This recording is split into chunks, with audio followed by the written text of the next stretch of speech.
what I've seen over the last 20 years, maybe, books not being as well illustrated. And when you do find a really nice book that's well illustrated, it grabs your attention.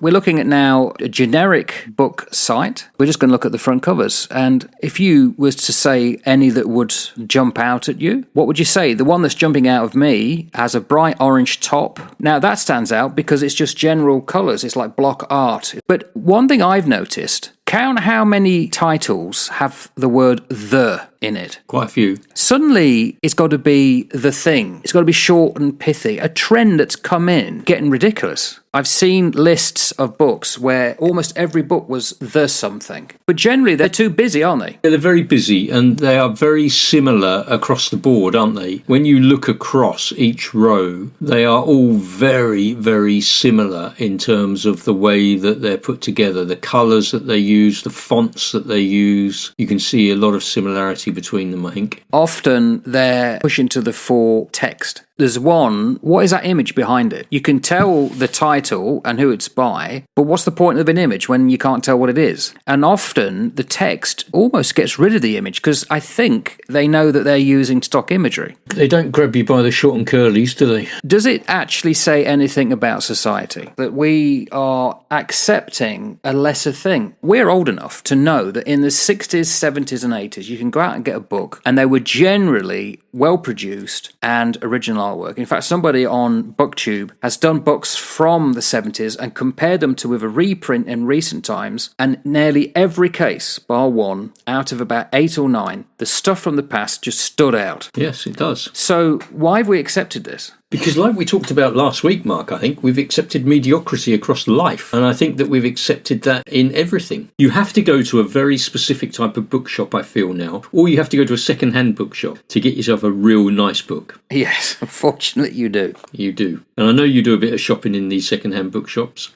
Yeah, look at that. It's Shakespeare and it folds out. It's actually done for young adults. What a cracking design. But it's also pop-up stuff, folds out, there's little letters that come out. It's just great. Beautifully designed. So it's incredibly interactive. It not only engages your reading ability, it engages your fingers. Very nicely put together. It's a pleasure for adults and young children. It's beautifully done. But very rare. 2008. So nearly 20 years ago then. And that's only because somebody obviously had it and put it into a second-hand bookstore for other people to buy and enjoy. You wouldn't get that now.